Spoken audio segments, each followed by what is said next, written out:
I want to welcome each and every one of you to our Sunday morning worship service. And if you're a visitor with us, we ask that you would take the card that's located in front of you and fill that out, and you'll have the opportunity to put that in a plate when it comes by in the collection. A few announcements for today. Today is our fifth Sunday 2x4 contribution, and if you don't know, the 2x4 goes towards mission work. And today we'll have a special speaker presenting our sermon to us, and he'll also go into a little bit about a work that we were considering about supporting.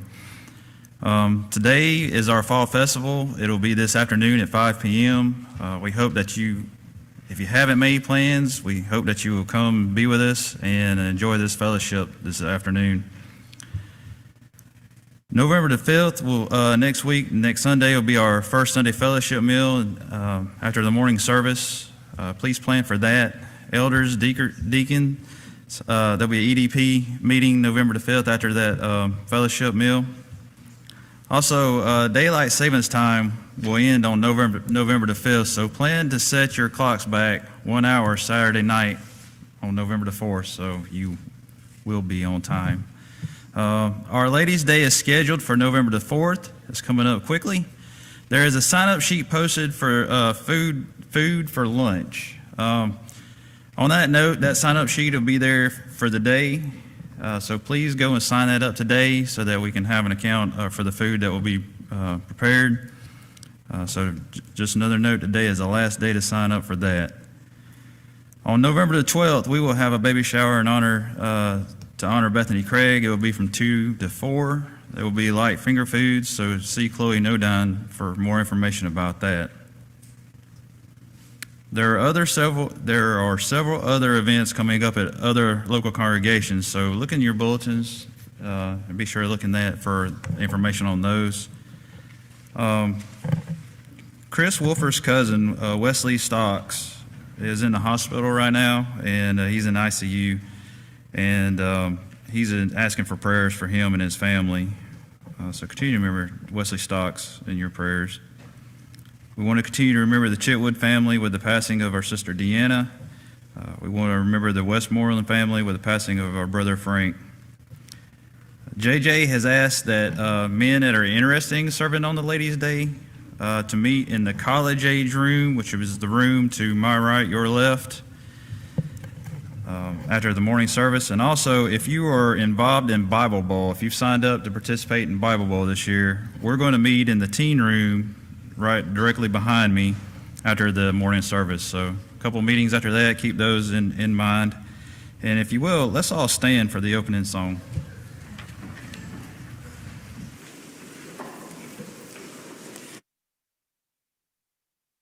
To us this morning and gives us his lesson. Just wanted to introduce him to you. Before I do that, would you agree with me in thinking that the Carolinas is a mission field? It is. I mean, anytime I go to visit my daughter in Tennessee, I am amazed at how many Church of Christ I pass just to go see her. But here it's few and far between, and especially when you're talking about spiritually strong congregations. Okay. So our speaker today, his name is Mark Inness.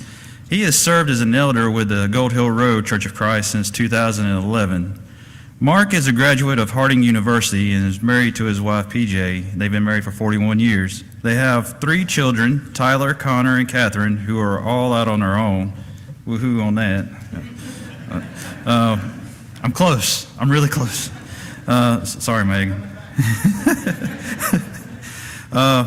Mark and his family moved to Fort Mill in 2007 from Arlington, Texas, where he served as a deacon, a care group leader, and a teacher with the Pleasant Ridge Church of Christ. So here is Mark.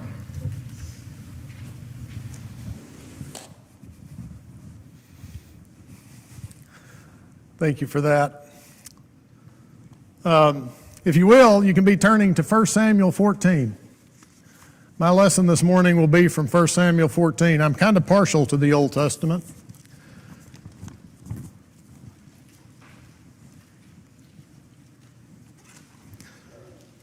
A few months ago, I was meeting with Brother Mabry, and he was explaining the 2x4 Sunday that you that this congregation does. And I was very excited to hear that. It's the fact that you push this contribution toward missions is a testament to your forethought and foresight.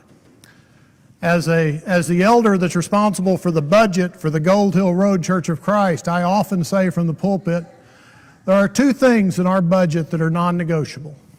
And basically we put a placeholder in there, and if we go over that budget, that's all right. God's going to take care of us. And those two things are benevolence and missions, evangelism, getting the word out, because those are our primary responsibilities as Christians. And we put a budget out there, but I'd much rather see us explode that budget than actually just try to hit that number, because Christian life is not about hitting a number. I want to be thankful. You guys have a much longer runway for me than the Gold Hill Road congregation. We have a much smaller runway, and I like to wander. I'm not one to stand behind the pulpit, because if I have to stand behind the pulpit, I tend to get nervous. And so I wander back and forth. Now, you will probably notice over the course of the lesson that as I wander, I will tend to spend more time on my left. I don't know why that is. I just like to spend more time over here. And so I'll be doing a little bit more. You guys on this side will get just a little extra than the people over there. We're going to be starting in 1 Samuel 14. There's a little known story here. I don't think we go to this story very much. I don't know how often you've studied this story. It's a story about Jonathan. But there's three lessons that I think we can take from this story in 1 Samuel 14. Now let me set the stage for you. It's going to go up in the last two verses of chapter 13. And this will give you an idea of what we're dealing with. 1 Samuel 13, verse 22. So it came about on the day of battle that there was neither sword nor spear found in the hand of any of the people who were with Saul and Jonathan, but they were found with Saul and Jonathan his son. And the garrison of the Philistines went out to the pass of Michmash. You think about this. You'll learn later in chapter 14 that there's an army of 600 people assembled with Saul.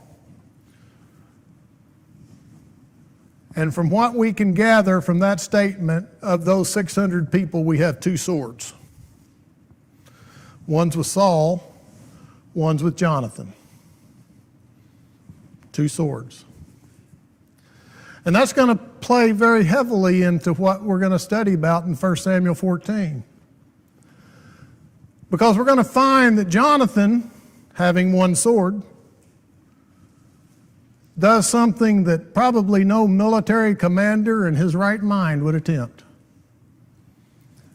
But Jonathan takes some initiative. We're going to cut down to chapter 14. We're going to start in verse 6. Make sure I'm on the right page.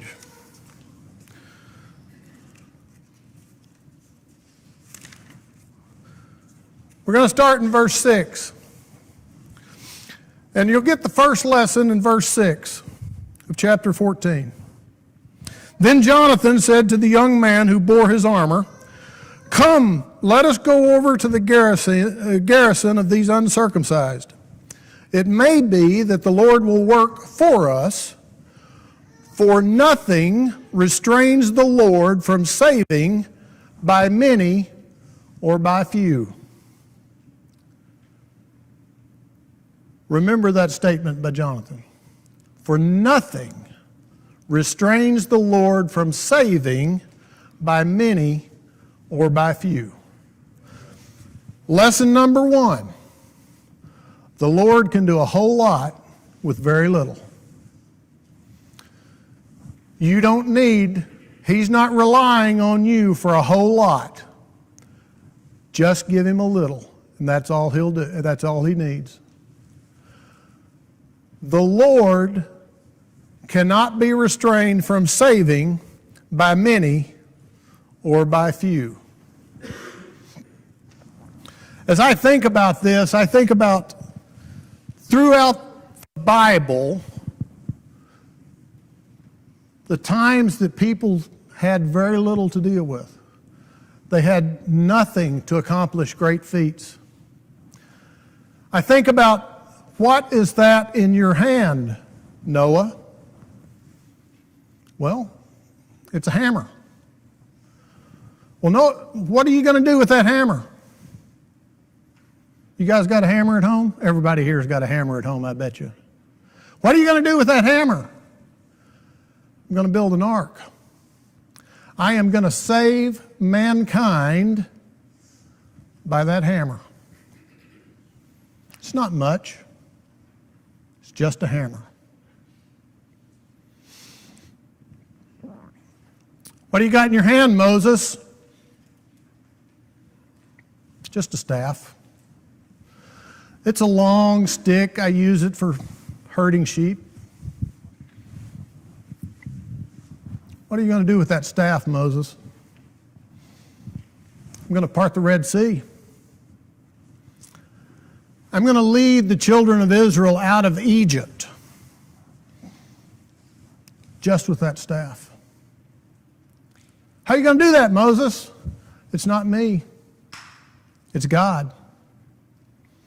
God's going to use that staff and we're going to do great things.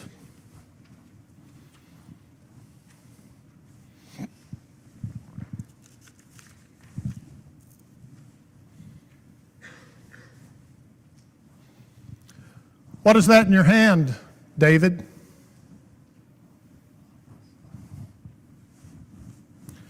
Five smooth stones. That's all I've got, just 5 smooth stones. I picked them up out of the brook over here. What are you going to do with those stones, David? I'm going to slay a giant. I'm going to deliver the nation of Israel from the Philistines. Just the 5 smooth stones. That's all I have. But in God's hands, those 5 smooth stones delivered an entire nation.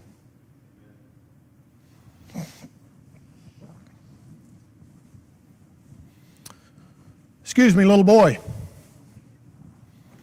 What you got there? What's that in your hand?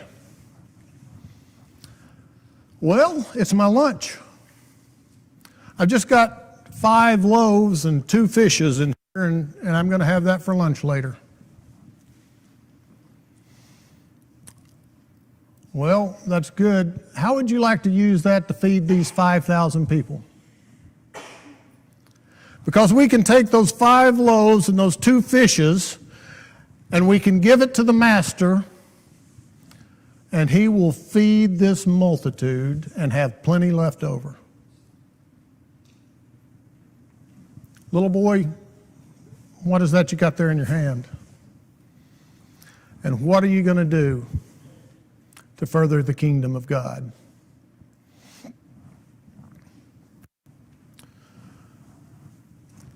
Boiling Springs Church of Christ. What is that in your hand? What have you got in your hand? What is it that you're going to do to further the kingdom? Because it doesn't take a lot, but what little you have turned over to God can do amazing things. What is that in your hand? For nothing restrains the Lord from saving by many or by few. We continue on in 1 Samuel 14, starting in verse 7. So his armor bearer said to him, "Do all that is in your heart. Go then. Here am I with you according to your heart." Okay, I got to stop right there because I need to give a shout out to the armor bearer. Let's think about this. Jonathan is at the bottom of the hill. He has a sword. From all indications, his armor bearer is unarmed.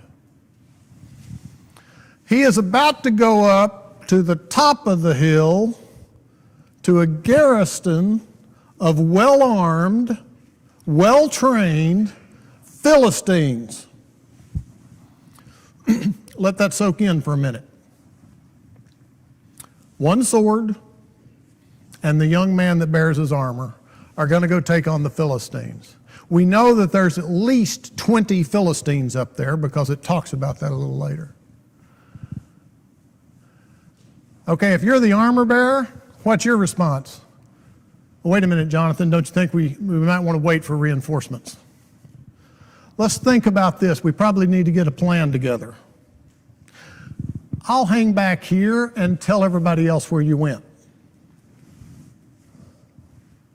You know, if it was me, I'm going to say, yeah, I'll hang on to the armor. I'll be back here. So you got to give a shout out to the armor bearer because the armor bearer said, okay, let's go. Sometimes when you're making plans and you're ready to step out on faith and you've got initiative, and by the way, that's the second lesson is initiative, there are those who are not armor bearers. There are those who are going to say, we probably better think this through. We need to make more plans around this whole deal before we go up after these Philistines because there's a number of reasons that we shouldn't be doing this. Let me refer you back to my first lesson. Nothing restrains the Lord from saving by many or by few.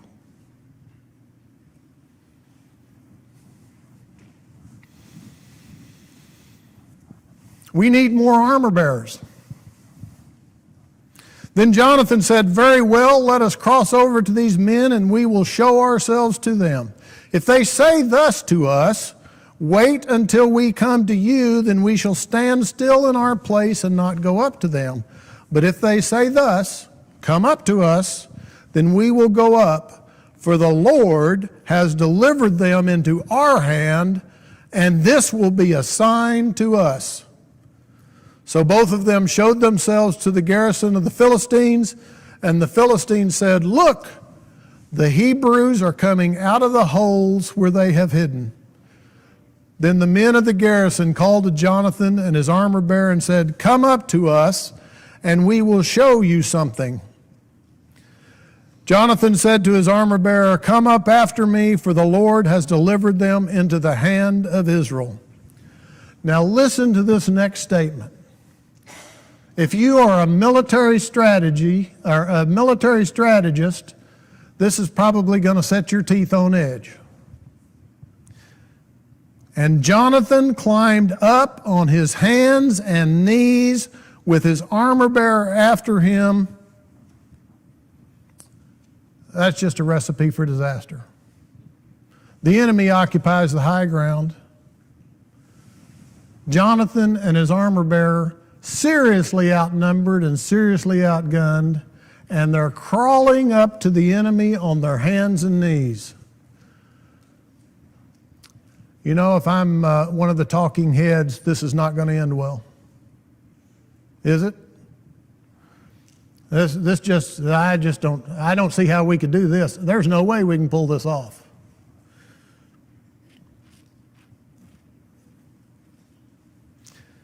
That first slaughter which Jonathan and his armor bearer made were about 20 men within about a half acre of land. What is that in your hand, Jonathan? It's half of the entire arsenal of the nation of Israel. It's a sword. What are you going to do with it, Jonathan? Me by myself, I'm not going to do a whole lot with it. But with the Lord helping me, I'm going to cause a great victory. A great victory. So the second lesson is initiative. Jonathan took the initiative. He said, I will go whether anyone else goes with me or not. And if it's just me and the Lord, that is all I need. That is all I need.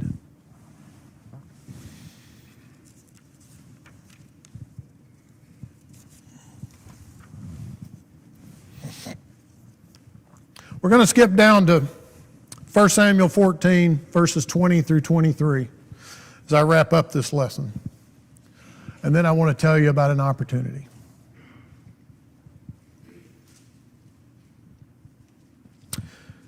Then Saul and all the people who were with him assembled, and they went to the battle. See, Saul's just now getting to the battle. Jonathan started the battle. Saul's just now getting there. And indeed, every man's sword was against his neighbor, and there was very great confusion. Moreover, the Hebrews who were with the Philistines before that time, who went up with them into the camp from the surrounding country, they also joined the Israelites who were with Saul and Jonathan. Likewise, all the men of Israel who had hidden in the mountains of Ephraim, when they heard that the Philistines fled, they also followed hard after them in battle. So the Lord saved Israel that day, and the battle shifted to Bethaven. Third lesson, momentum. Momentum. Just a little bit of success, and see how the momentum shifted. Jonathan took initiative. He trusted in the Lord, and he took the battle to the Philistines. And people said, wow, if Jonathan can do it, I can do it. And they all joined in. Got any sports fans in here? Anybody follow sports? If you follow sports very much, you're very familiar with momentum. You know how that swings. It was mentioned, I'm from Arlington, Texas. Well, the Texas Rangers are in the World Series. I got to confess, I went to bed early the other night. They were down 5-3 in the ninth inning. Shortly after I went to bed, one of the Texas Rangers hit a 2-run homer to tie it up. In the 11th inning, they hit another home run to win it, a walk-off home run, and I went to bed because I forgot about momentum. When you get momentum behind you and you have the Lord with you, there is nothing that can stand in your way.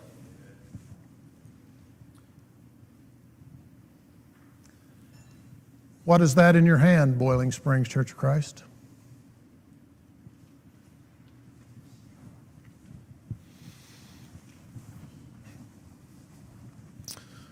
I want to tell you about an opportunity.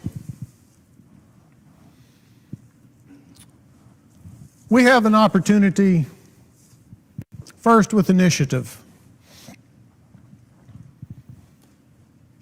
We were thinking the other day, it's been mentioned that the Carolinas is a mission field. I'll tell you, when I moved here from Arlington, Texas, one of the conversations we had was, well, where are we going to go to church? And this is one of those times where I'm going to have to admit in front of my wife that I was wrong. I said, well, honey, Nashville is the buckle of the Bible Belt, so the Bible Belt just extends right on through the Carolinas. Guess what? It stops at the mountains. I didn't know that. So when we got here, we had to look for a congregation. And we were blessed. We were led to Gold Hill, literally less than 3 miles from our house.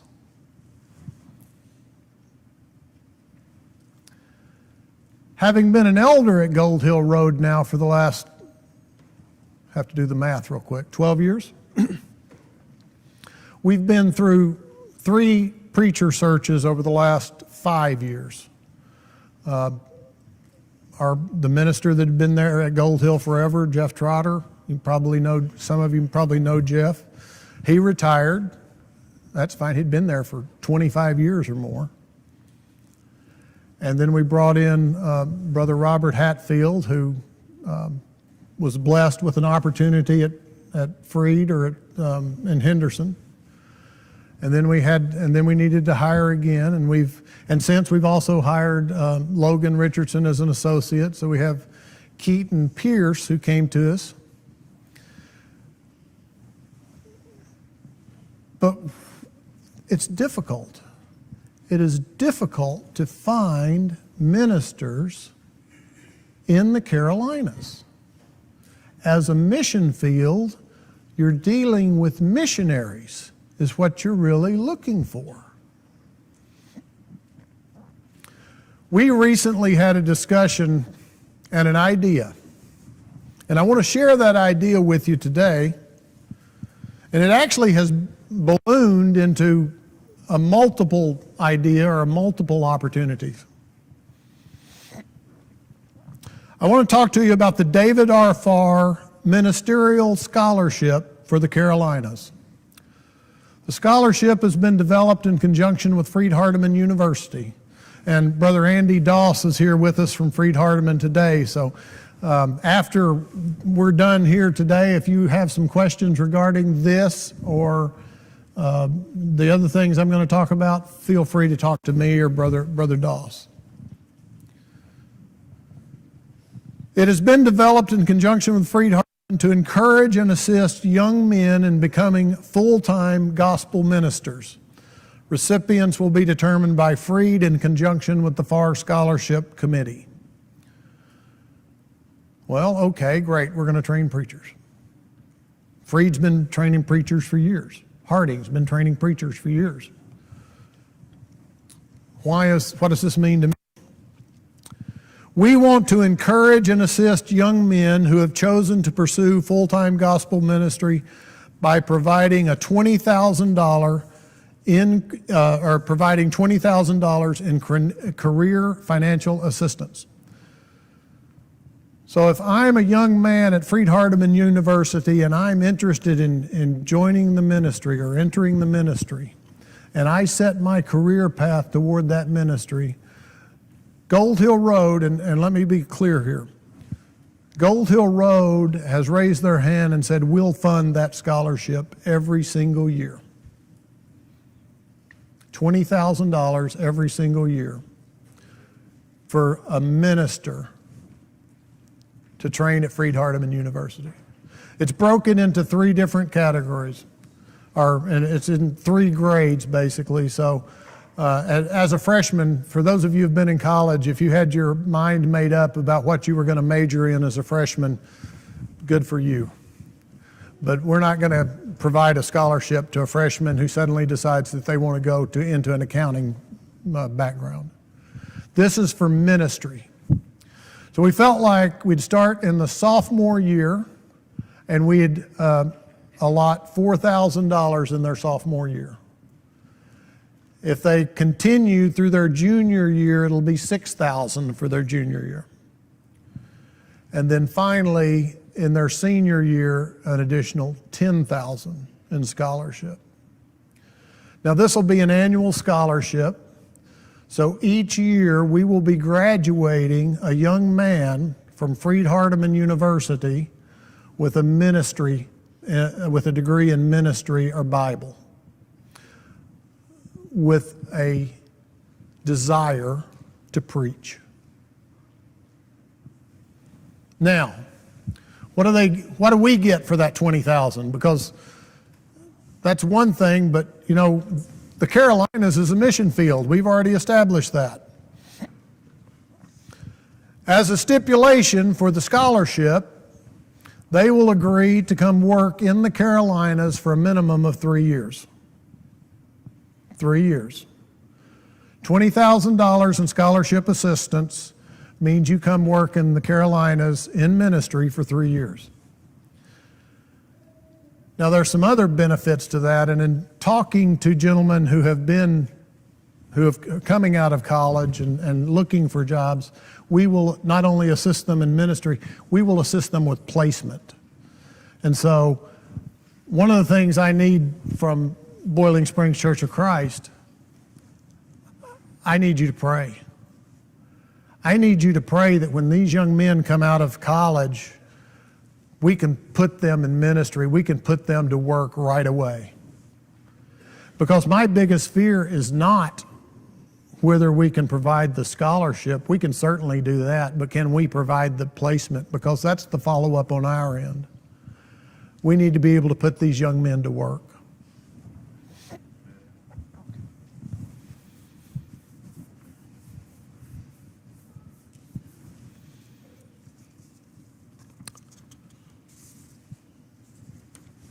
The other thing I want to talk about is a little bit different. It's called the David R. Farr Ministerial Fund for the Carolinas, not the scholarship.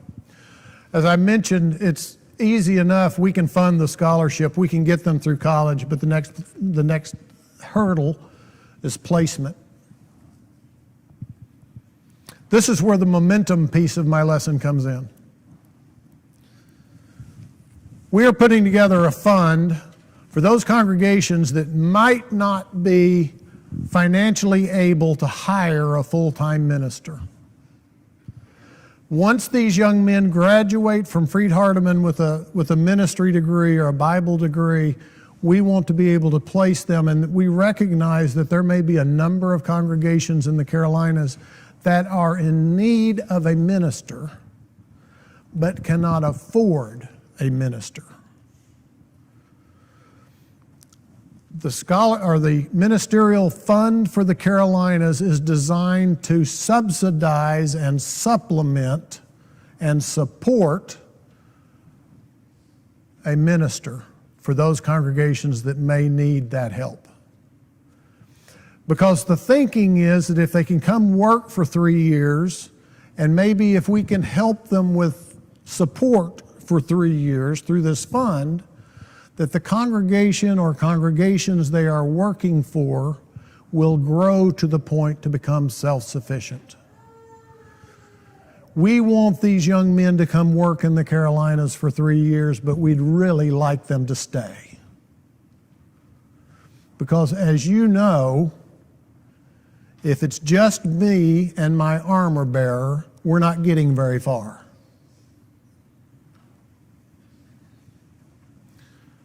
We want them to stay, and to such, we're willing to, and again, Freed-Hardeman will manage these funds, but we will subsidize and support these young men to help place them in the Carolinas. This is throughout the Carolinas. We are excited about this opportunity because we've not had this opportunity to attract talent in the Carolinas like we do right now.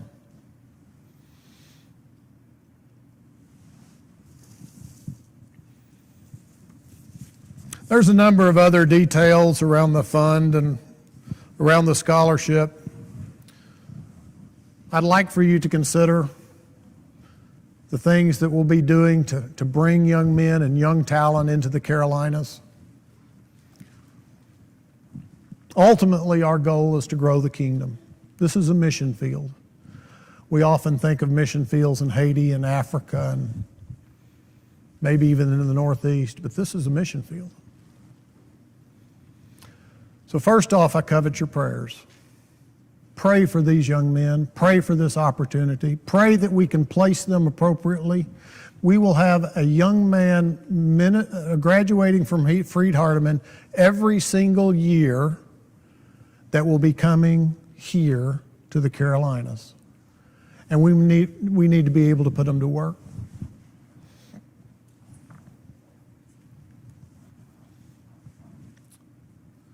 Finally, I know, we've talked about the fund and the scholarship, and I've not really talked about your individual needs. But we always, at this point in time, offer an opportunity for you to share your burdens with the congregation if you need it. Let us pray for you. Or maybe you've not put on Christ as of yet. You know, we talk about mission work and evangelism, but sometimes there's people right here in our own house that just need that push. Well, I hope that you're encouraged by the words that have been said today. And if you need anything